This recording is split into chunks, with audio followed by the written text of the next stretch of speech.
গল্প ইলশিগুড়ি, লেখনীতে নুপুর ইসলাম। পর্ব ৪। তিথির জ্ঞান ফিরতেই ছট করে উঠে বসলো। তার বুক এখনো ধড়ফড় করছে। জোরে জোরে শ্বাস ফেলতে লাগলো। কোথায় আছে সে? মনে হতে আশেপাশে তাকালো। দেখলো শুধু তার বাবা তার পাশে বসে আছে। চোখে মুখে দুশ্চিন্তার ছাপ। ঘরে হালকা পাওয়ারের লাইট জ্বলছে। কেমন শান্তি শান্তি ভাব। তিথি স্বস্তি নিঃশ্বাস ফেলল। যাক, বেঁচে আছে সে। তুমি ঠিক আছো? তিথি মাথা নাড়ালো। তার মুখ দিয়ে কথা বের হলো না। মাহবুব পাশের টেবিল থেকে পানির গ্লাস নিয়ে এগিয়ে ধরে বলল, ওর নাম শোয়েব, ভাইয়ার বন্ধু ছেলে। কোনো একটা সমস্যার কারণে হয়তো এই বাসায় আছে। দোতলার যে কর্নারের রুমটা, সেটাই থাকে। রুম থেকে খুব একটা বেরোয় না, তাই তুমি তাকে দেখোনি। তিথি গ্লাস নিয়ে অল্প একটু পানি খেলো। এই লোকটার কথা সে শুনেছে, দিশানিশা বলেছে। তাদের কথা শুনে বুঝেছে তাদের খুব প্রিয় একটা মানুষ। এরকম বন মানুষের মতো যার বসবাস, সে কিভাবে কারো প্রিয় হতে পারে? এভাবে কোনো মানুষ থাকতে পারে? চুলদারি কত বছর কাটে না কে জানে। আর একটু হলে তো সে মরেই যেত। দরজার শব্দ তিথির ধ্যান ভাঙল। নুমান উকি দিয়ে আছে। তার মুখে মুচকি হাসি। তিথির বিরক্ত লাগলো। এভাবে উকি দিয়ে দরজায় ঢোকা দেওয়ার মানে কি? আসলো চাচু, এসো। তুমি নাকি এই রুমের জন্য কার্গো জারি করেছো, কাউকে এলাও করছো না? দাদু নিচে দুশ্চিন্তায় হাঁসফাঁস করছে। আমাকে পাঠালো খোঁজ খবর নিতে। তো বলেন মহারাজা, আপনার মেয়ের খবর কি? মাহবুব একটু হাসলো। এই বাসায় প্রাণখোলা হাসিটা হয়তো একমাত্র নুমানই হাসি। সাথে সাথে তার মনে বিষণ্ণতাও ছেয়ে গেল। তার মেয়ে, হ্যাঁ তার মেয়ে। এই মেয়েটাই তার তার একমাত্র অংশ। এই কথাটা মনে হলে কেমন শান্তি লাগে। অথচ মেয়েটা যে আমার সব জেনেও তাকে তাই এবার প্রমাণ দিতে হয়েছিল। তো তিথি তিথি প্রজাপতির কি খবর? জ্ঞান ফিরেছে? নুমান হাসলো, হেসে বলল, ফিরেছে। তবে খুব ভয় পেয়েছে। প্রজাপতি তো, এই কারণে। স্পর্শ করতে গেলে উড়ে যাবে। মুগ্ধতায় কাচের বোতলে ধরে রাখতে চাইলে ছটফটিয়ে মরে যাবে। আর ভালোবেসে তার দিকে হাত বাড়ালে নিজে থেকে এসে ধরা দিবে। নুমান শরীরের দিকে তাকালো। বারান্দায় দাঁড়িয়ে সিগারেটে বিষণ্ণভাবে টান দিচ্ছে। তার জানা মতে শোয়েব ভাই সিগারেট খায় না। অন্তত এই বাসায় আসার পর থেকে তাকে সিগারেট খেতে দেখেনি। অসংখ্য বার তার সামনে বসে সে সিগারেট খেয়েছে। তার মধ্যে কখনো সিগারেটের তৃষ্ণা দেখেনি। তাই আজ যখন নোমানের পকেট থেকে সিগারেট নিয়ে অনায়াসেই ধরিয়েছে, সে একটু অবাকই হয়েছে। সিগারেট নেয়ার জন্য না, হয়েছে সিগারেট খেতে দেখে। নোমান জানে প্রথমবার কেউ সিগারেট ধরিয়ে এভাবে খেতে পারে না। তার মানে শোয়েব ভাইকে তারা চেনে না। সে তাদের যা দেখিয়েছে তারা তাই দেখেছে। নোমান একটা দীর্ঘশ্বাস ফেলল। আসলে কোনো মানুষকে পুরোপুরি জানা যায় না, অবশ্য তারা জানতেও চায়নি। তারা কি কখনো জানতে চেয়েছে শোয়েব ভাই কেন পড়ে আছে? না। তবে নোমান জানে, জিজ্ঞেস করলে শোয়েব ভাই সত্য কথাই বলবে। মিথ্যা বলে ভালো থাকার দিকটা তার মধ্যে নেই। এজন্যই সে ঠিক করেছে সত্য কখনোই সে জানতে চাইবে না, কারণ সত্য সবসময় তিক্ত হয়। নোমান হেঁটে হেঁটে বারান্দায় আসলো, এসে শোয়েবের পাশে দাঁড়ালো। নিচের দিকে তাকিয়ে রেলিংয়ে ভর দিয়ে বলল, প্রজাপতি শব্দটা তোমার মুখে শুনতে আমার ভালো লাগছে না। যখনই বলছো তখনই তোমার নাকটা ফাটিয়ে ফেলতে ইচ্ছে করছে। বলো তো কেন? নোমান একটু হাসলো, শোয়েব একটু হাসলো, হেসে বলল, because you are in love my dear, you are in love. আর তুমি? শোয়েবের মুখ গম্ভীর হলো, তবে কিছু বলল না। নোমান একটু হাসলো, হেসে সিগারেটের প্যাকেটটা রেলিং এর উপর রেখে বলল, হঠাৎ জিনিসটাই সত্যিই একটা ব্যাপার আছে, সত্যিই আছে। এই যে পাথরকেও হিলিয়ে ফেলেছে। বলেই সে বেরিয়ে গেল। শোয়েব দীর্ঘশ্বাস ফেলে রুমে আসলো। এসে ড্রয়ার থেকে ফোন বের করলো। সে বলতে গেলে মোবাইল ব্যবহারই করে না, অবশ্য বলতে গেলে প্রয়োজনও পড়ে না। সে একজনকে কল করলো। রিসিভ হতে এটুকু বলল শুধু, একজনের নাম ঠিকানা বলছি, ডিটেলস বের করো। তিথি হালিমার দিকে তাকালো। তার হাতে কয়েকটা শপিং ব্যাগ। এসেছে এগুলো তিথিকে দিতে। আজ বাসায় ছোটখাটো একটা ফ্যামিলি গেট টুগেদার রেখেছে রেহনুমা। সকাল থেকে তারই আয়োজন চলছে। অনেকে হয়তো এসেও গেছে। ব্যাগ নিয়ে তিথির কোনো আগ্রহ দেখা গেল না। সে বারান্দার দিকে এগিয়ে গেল। পাখির খাঁচার সামনে একটা মেয়ে দাঁড়িয়ে, দেখতে খুবই সুন্দর। সে হালিমার দিকে তাকিয়ে বলল, এটা কে? হালিমা হেসে বলল, নিশি আম্মা, আপনার বড় চাচার বড় মেয়ে। এই কিছুক্ষণ আগে আসছে। এই পাখিগুলো তো তারই। ছোটবেলা থেকে পাখির খুব শখ। তার এক জন্মদিনে বড় ম্যাডাম এই খাঁচাগুলো বানাইয়া তারে গিফট দিছিল। তিথি আর কিছু বলল না। হালিমা ব্যাগ রেখে চলে গেল। সে এক দৃষ্টিতে মেয়েটার দিকে তাকিয়ে রইল। তার কেন জানি মনে হচ্ছে মেয়েটা কাঁদছে। সিগারেটের কৌটো গন্ধে সে পাশে তাকালো। গ্রিলে হেলান দিয়ে নোমান দাঁড়িয়ে আছে, দৃষ্টি তার দিকেই। তিথি মনে মনে নিঃশ্বাস ফেলল। এই এক বান্দা, যার দিন দুনিয়ার কোনো হুঁশ নেই। তিথি চলে যেতে চাইল, কিন্তু থামলো নোমানের কথাই। আমাকে দেখতে নিশ্চয়ই ভূতের মতো লাগে না, যে দেখলে পালিয়ে যেতে হবে। তিথির মধ্যে কোনো ভাবান্তর হলো না। সে দাঁড়িয়ে স্বাভাবিকভাবেই বলল, তো কি নিজেকে হিরো ভাবেন যে দেখলেই সবাই গদগদ করে গলে যাবে? এতদিন তো তাই ভাবতাম, তবে এখন একটু সন্দেহ হচ্ছে। তিথি আর চোখে নিচে তাকালো, মেয়েটা চলে যাচ্ছে, হাঁটছেও বিষণ্ণভাবে। সে আবার নোমানের দিকে তাকিয়ে বলল, কেন ঘরে আয়না নেই? নোমান একটু হাসলো, হেসে এগিয়ে এলো, একেবারে গ্রিলের কাছাকাছি দাঁড়ালো তিথির একদম বরাবর। তিথি চোখের দিকে তাকিয়ে বলল, না নেই। তাই তো সামনে পড়লে দাঁড়িয়ে যাই, ঘুরে ফিরে দেখি কেমন লাগে নিজেকে এই আয়নায়। তিথি কিছু বলল না, সে গাধা না। এই ছেলে যে তাকে দেখে প্রেমে পড়েছে সে প্রথম দিনই বুঝেছে। সে মনে মনে বিদ্রুপের হাসি হাসলো, তার উপরে উপরে তার ভাষা ভাষা চোখে তাকিয়ে রইল। নোমান একটু ঝুঁকে ফিস ফিস করে বলল, তো মিস আয়না, কেমন দেখলে আমায়? তিথিও একটু ঝুঁকে ফিসফিস করে বলল, সত্য সহ্য হবে না তো মিস্টার মনের পুতুল, বলেই দেখো। তিথি কিছুক্ষণ তাকিয়ে রইল, তার ঠোঁটের কোণে বাঁকা হাসি। সে ঘুরে বারান্দায় যেতে যেতে বলল, অবশ্যই বলবো, বলতেই তো এসেছি। তিথি চলে গেছে। নোমান দাঁড়িয়ে রইল, চোখ বন্ধ করে নিঃশ্বাস নিল। বাতাসে মিষ্টি একটা ঘ্রাণ।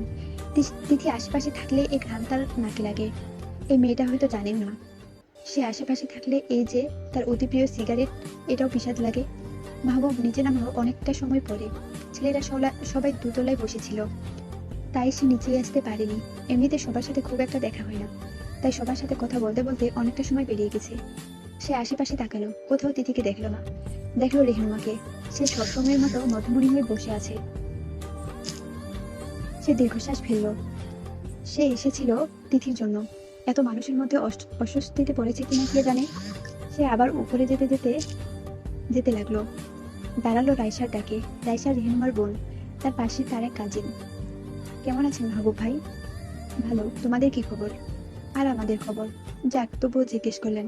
আমি তো ভেবেছি এসে আমাদের ঘাট ধাক্কা দিয়ে বের করে দেন কিনা, কে জানে। যেভাবে গেল, মাহবুব একটু অবাক হলো আর বলল, কে? কে আবার? আপনার আদরের মেয়ে। আরে ভাই, এতদিন পরে এসেছো, সবার তো কৌতূহল একটু থাকবেই। তাই বলে এত রূপ? সবাইকে অপমান করে চলে গেল। কেউ তো থাকতেই চাইছিল না, ভাগ্যে শাপা ছিল, কত কষ্টে ম্যানেজ করলো। রেহনুমা এগিয়ে গেল, রাইসার দিকে তাকিয়ে বলল, আহ রাইসা, কি বলছো? বাচ্চা মেয়ে, সে কি আমাদের সোসাইটির হাব ভাব বুঝবে? না জানি কোথায় কিভাবে ছিল। তুমি যাও, ওদিকটা একটু দেখো আরো কিছু লাগবে কিনা। রাইসা চলে গেল। রেহনুমা মাহবুবের একটু কাছে এসে দীর্ঘশ্বাস ফেলে করুণভাবে বলল, তুমি জানো মাহবুব, এই ঘর, এই সংসার, এই মানুষগুলোর সম্মানের জন্য আমি সব ছেড়েছি, নিজেকে, নিজের ক্যারিয়ারকে এবং তোমাকেও। মাহবুব চোখ তুলে তাকালো, তবে কিছু বলল না। তার চোয়াল শক্ত হলো। রেহনুমা মনে মনে হাসলো, হেসে বলল, আমি জানি তুমি তিথিকে নিয়ে খুবই কনসার্ন, এবং অবশ্যই থাকবে। সে তোমার একমাত্র মেয়ে। তবে সে যেহেতু এখন এই বাসায় থাকছে, এ বাড়ির মানুষ, এ বাড়ির সম্মানের কথা কিছুটা হলেও তাকে ভাবতে হবে। কিছুটা হলেও এ বাড়ির মতো চলতে হবে। সে তোমার মেয়ে, মাহবুব আহমেদের মেয়ে, অথচ নিজে এসেছে তার সাধারণ ড্রেস পরে। আমাদের দেওয়া ড্রেস সে ছুঁয়েও দেখেনি। আর তার ব্যবহার, সেটা আর আমি তোমাকে বলতে চাইছি না মাহবুব। মাহবুব আর দাঁড়ালো না, ধীরে ধীরে উপরে উঠে গেল। রেহনুমা একটু হতাশই হলো। সে যেভাবে ভেবেছিল মাহবুবের রেসপন্স সেরকম পেল না। তবে খুব একটা যে কাজ হয়নি তা কিন্তু না, বীজ বোনা হয়েছে, এখন শুধু সময় মতো হাওয়া আর পানি দেওয়ার পালা। রাইসা এগিয়ে এলো, পাশে দাঁড়িয়ে বলল, তবে বলতেই হচ্ছে আপা, মেয়েটার নার্ভ খুবই ঠান্ডা। মিষ্টি মুখে এত অপমান করা হলো, এমনকি তার মাকে নিয়েও, তবুও মেয়েটি টু শব্দ করলো না, শান্তভাবে সবার কথা শুনলো। আমি তো ভেবেছিলাম তাই এবার মতো খেতে খেতে ঘর ভাসিয়ে ফেলবে। রেহনুমার চেয়ারও শক্ত হলো। কথাটা সত্য, মেয়েটা দেখতে রেহনুমার মতো হলেও স্বভাবে না। সবকিছু সে মনোযোগ দিয়ে শুনেছে, তবে তার মধ্যে কোনো ভাবান্তর দেখা যায়নি, যেন সে জানতো এরকমই হবে। আর শেষে মেয়েটা যখন চলে যেতে লাগলো, তখন সে একবারও রেহনুমার দিকে তাকালো না। একবার তাকালো, সে তাকানোতে কি ছিল রেহনুমা বুঝতে পারলো না, শুধু দেখলো দুটি চোখ যা একেবারে শান্ত আর শীতল। তিথির ঘুম ভাঙলো অনেক সকালে, এখনো ভালোভাবে আলো ফোটেনি। কাল ঘুমিয়েছে তাড়াতাড়ি, তাই তার ঘুম ভেঙেছেও তাড়াতাড়ি। সে উঠে রুম থেকে বেরিয়ে এলো, পুরো বাড়ি স্তব্ধ। কালকে সবাই অনেক রাতে ঘুমিয়েছে, তাই আজকে মনে হয় না কেউ 10টার আগে ঘুম থেকে উঠবে। সে হেঁটে হেঁটে ছাদের দিকে গেল। সেদিনের পর আর ছাদে যাওয়া হয়নি, আর লোকটার সাথে দেখাও হয়নি। না হয়ে ভালোই হয়েছে, সেই দিন লোকটা নাকি তাকে কোলে করে ছাদ থেকে নেমেছে। ছি, ভাবতেই কেমন জানি লাগে। তিথি এসে প্রথমে পুরো ছাদ একবার চক্কর খেলো, বলা তো যায় না কোথা থেকে হঠাৎ করে আবার বেরিয়ে আসে। না, আজকে কেউ নেই। সে স্বস্তির একটা শ্বাস ফেলে ছাদের পেছন সাইডে এসে দাঁড়ালো। এখান থেকে পাখির খাঁচা পুরোটা দেখা যায়। পাখিগুলোর ডানা, তাদের ডানা ঝটফট ঝটফট করছে। তিথি দেখতে ভালো লাগছে। কফি? তিথি ভয়ঙ্করভাবে চমকে উঠলো। তার চমকে ওঠা দেখে শোয়েব হাসলো, হেসে বলল, রিল্যাক্স, আমি। ভয় পাওয়ার কিছু নেই। তিথি বিস্ময়ে কিংকর্ত বিমূঢ় হয়ে দাঁড়িয়ে রইল। সে বুঝতে পারল না এই লোকটা ছাদে কখন আসলো। শোয়েব তার চেহারা দেখে বুঝতে পারলো, তাই নিজে থেকেই বলল, আমার দরজা সবসময় খোলা থাকে। রুম থেকে দেখলাম আপনি ছাদের দিকে যাচ্ছেন, তাই ভাবলাম কফি নিয়ে যাই। প্রথম দেখাটা আমাদের ভালো হয়নি, দ্বিতীয়টাই শুধরাতে চাইছিলাম, তবে বুঝতে পারিনি এটাও এমন হবে। তিথি কিছু বলল না, সে নিজেকে স্বাভাবিক করতে ব্যস্ত। সরি। তিথি ভ্রু কুঁচকে তাকিয়ে বলল, কেন? এই যে দুবার আমার জন্য ভয় পেলেন। এখানে তো আপনার কোনো ফল্ট নেই। আপনি আপনার মতো ছিলেন। আপনাকে দেখে যদি কেউ ভয় পায়, সে দায় তার, আপনার না। কিছুটা দায় অবশ্য আছে। হ্যাঁ, তা আছে। যে হালে আছেন সে হালে কোনো স্বাভাবিক মানুষ থাকতে পারে না। শোয়েব হাসলো, হেসে কফি বাড়িয়ে বলল, আপনার জন্য এনেছিলাম, ঠান্ডা হয়ে গেলে ভাত খেতে ভালো লাগবে না। তিথি স্বাভাবিকভাবেই কফি নিল। অল্প করে কফিতে ঠোঁট ভালো।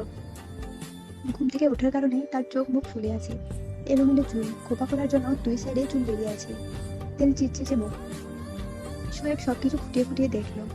আপনার এই অবস্থা কেন? শোয়েব হাসলো, পালিয়ে আছি তো তাই। আমিও সেই রকমই ভেবেছিলাম। কিরকম ভেবেছিলেন? তিথি সোজা শোয়েবের চোখের দিকে তাকালো। তার একটা বদ অভ্যাস আছে, সিরিয়াস কোনো কথা অন্যদিকে তাকিয়ে বলতে পারে না।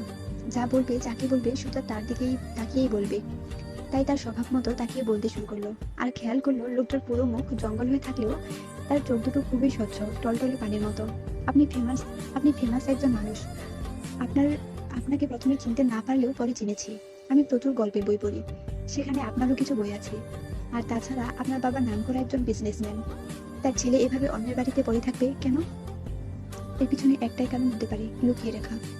বড়লোক বাপের ছেলেমেয়েরা কোনো অন্যায় করলে তাদের ধরে বেঁধে বিদেশে পাঠিয়ে দেওয়া হয়। আপনাকে দেয়নি, তার কারণ যেটা আপনি করেছেন সম্ভবত অনেক বড়, অনেক বড়। দেশ ছাড়তে গেলে ধরা পড়ার চান্স আছে, তাই আপনাকে দেশে রেখেছেন। তবে এমন জায়গায় রেখেছেন যেখানে পুলিশ চাইলে ঝট করে আসতে পারবে না। নামি দামি লোকের বসত বাড়ি, যেখানে আসতে গেলে অনেক প্রসেসিং এর ব্যাপার আছে।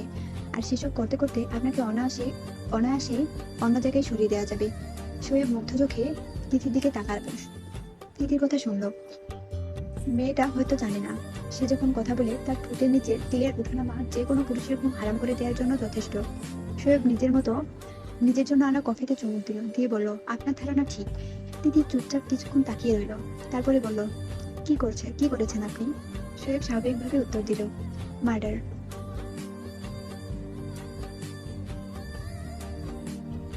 তিথি আবারও চমকে উঠল।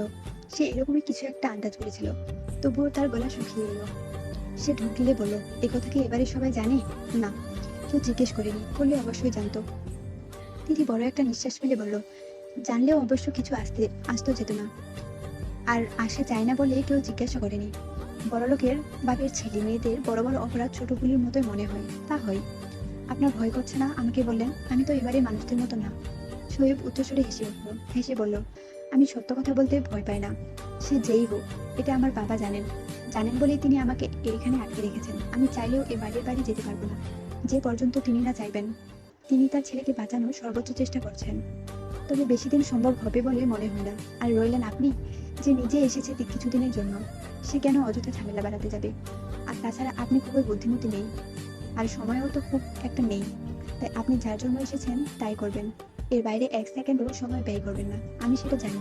তিথি বলতে ইচ্ছে করলো, এত সত্যবাদী হয়ে মার্ডারের মতো জঘন্য অপরাধ কেন করলেন? তবে বলল না। সে পাখির খাঁচার দিকে ভ্রু কুঁচকে তাকিয়ে চুপচাপ বাকি কফি শেষ করলো, যেন শেষ কথাগুলো সে শুনতেই পায়নি।